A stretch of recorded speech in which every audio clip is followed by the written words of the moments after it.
Hello everybody. In our last lecture, we had completed up to the 30 number question.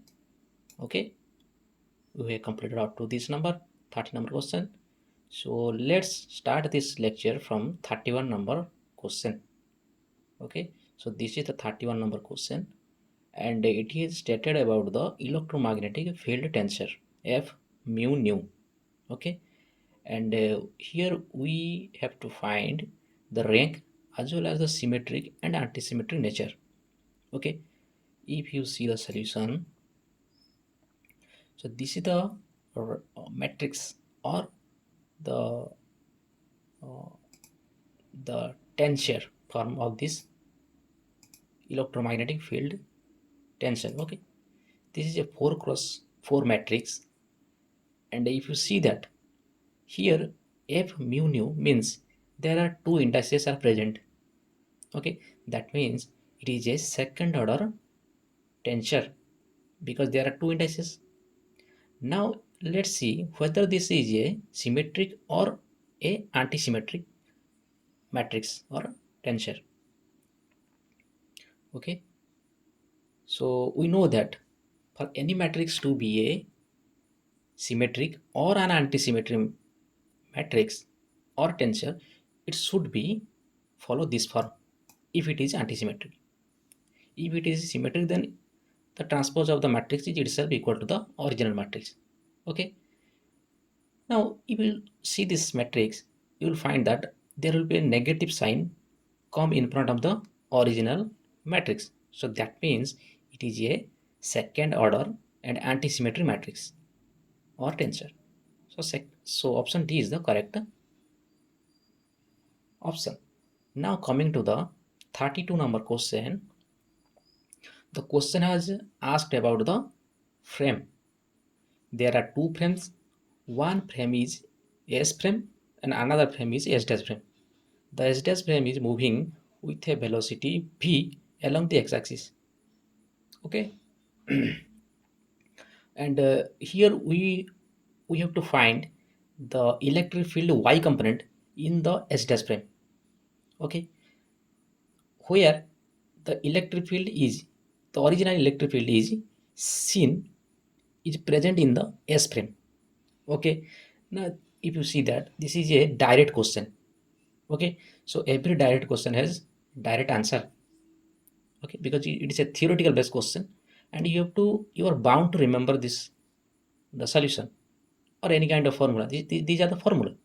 Okay, so now if you see the formula, this is the S frame, this is the S dash frame, and this EY dash component in the S dash frame. When anybody present in the S dash frame see the electric field Y component in the S frame, then he will see this form.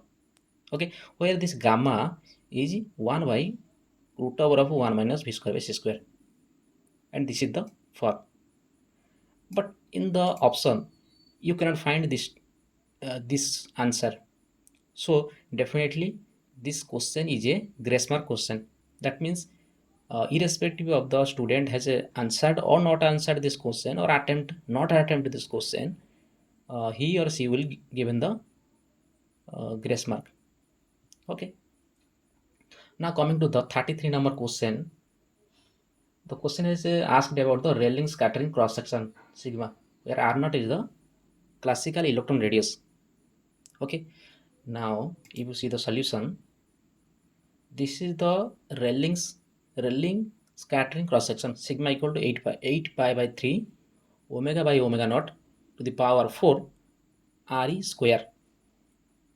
Here re and r naught are same. Okay, both are electron classical radius of electron. Okay, now if you see that this cross section is proportional to sigma to the power 4, this is sorry omega to the power 4, and at the same time it is also proportional to re square. Okay, that means this option should be correct. Okay, where this omega is the frequency of the electromagnetic wave that is incidentting on the system. Remember, this is a bound system. This Rayleigh scattering can only take place when the system is bound, like in the case of a hydrogen atom. where the electron is bound to the nucleus, because only one proton is present inside the nucleus. Okay, so this is a bound system. Hydrogen atom is a bound system, and this omega naught is the vibrational frequency of the electron, because the electron is bound to the nucleus. So whenever a radiation is fall on the system, it will vibrate. So this is the vibrational frequency, omega naught.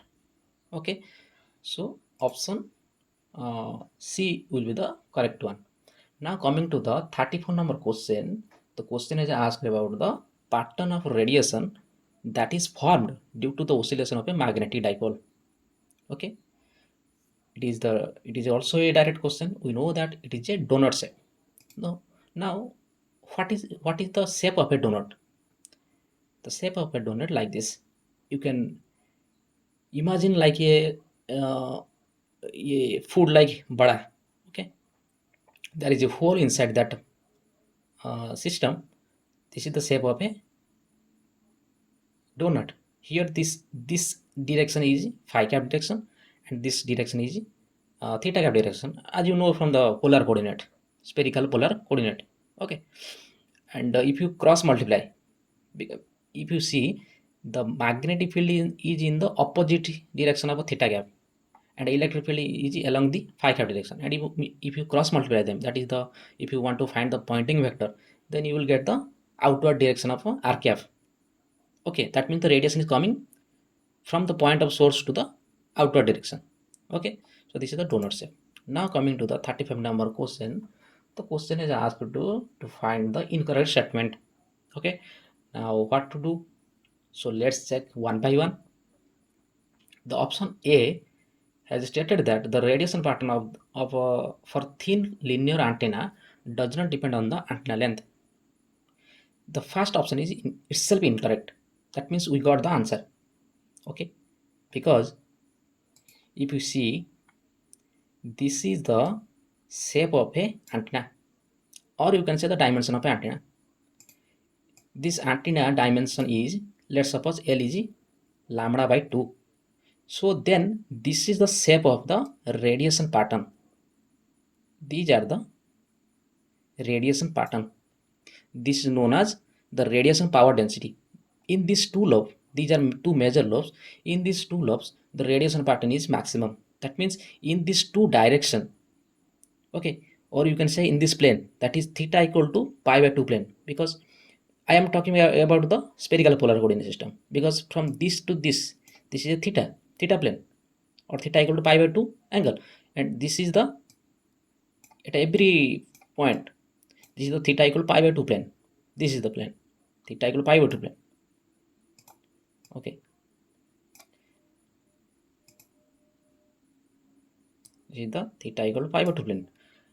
Now you look that when L equal to lambda by 2, this is the shape. We are getting two lobes, two power density pattern. Now when the length of the length of the antenna becomes lambda, then we are getting four lobes, four major lobes. Now when the length will be 3 lambda by 2, we are getting six lobes, where these two lobes, this one and this one, are two minor lobes, and these four, this one, this one, and this one, and this one, these are the four major lobes. Okay, so what you get?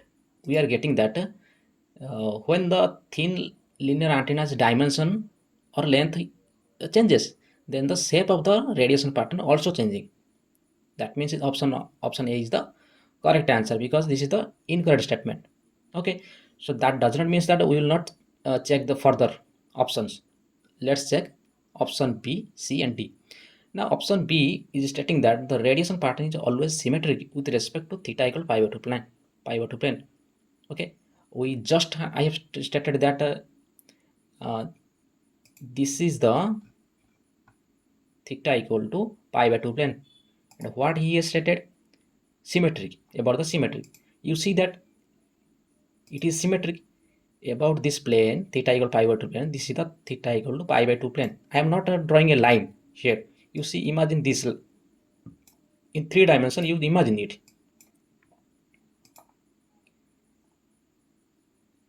This is the line, and this line containing a plane. Okay, so this is the pi by 2 plane. Okay, so about this plane, both radiation patterns are symmetric. You see upper half and lower half, both are symmetric. Here also, if you draw this line, this is the pi by 2 plane. Okay, both in the upper half there is two lobes, in the lower half there is two lobes. Here is also the same case. You are getting two lobes, and two lobes are divided into two equal halves. So both are symmetric, upper half and lower half. So this is a correct option. Now coming to the option number C, it has stated that short dipole antenna is not a good radiator of electromagnetic power. Okay, it is also a good. It is also a right answer, because if you see the solution, short dipole means it is specifically a Hertzian dipole. For any Hertzian dipole, the length or the dimension of that antenna is less than lambda by 60 or lambda by 50. Okay, so below this, the dimension is the Hertzian dipole antenna. Okay, now for radiation resistance, this is the formula. Radiation resistance, if you want to find the radiation resistance, this is the formula: 80 pi square L by lambda, where L is the dimension or the length of the antenna. If you put here lambda by 50, then you will get a radiation resistance as 0.31 ohm. Okay, so if you see that this is a very small resistance.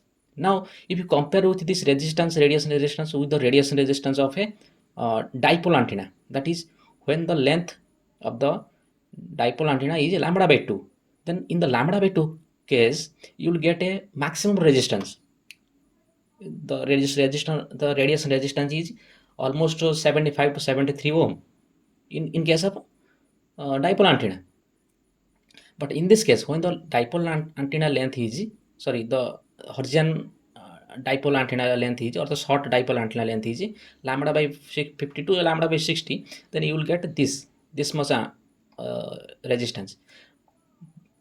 As you are getting this much resistance, now the power, according to the power formula, power is I naught square R.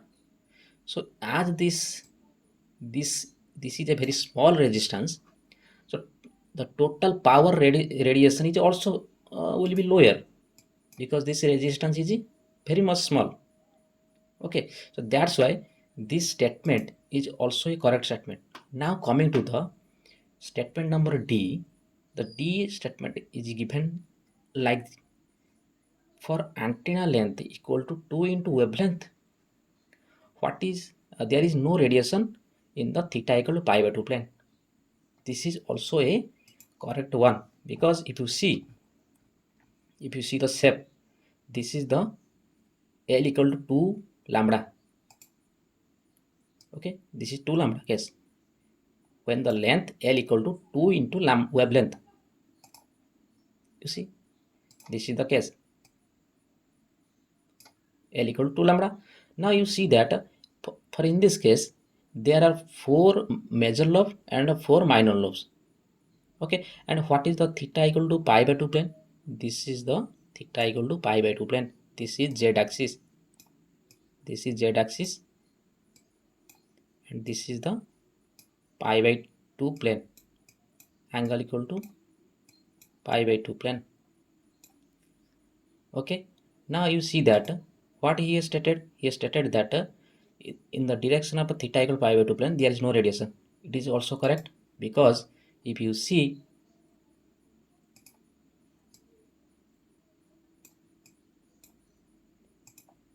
this is the theta equal to pi by 2 plane. If you see, there is a gap in the exactly at a theta equal to pi by 2 plane. This gap, this is the gap. This gap is lying in the theta equal to pi by 2 plane.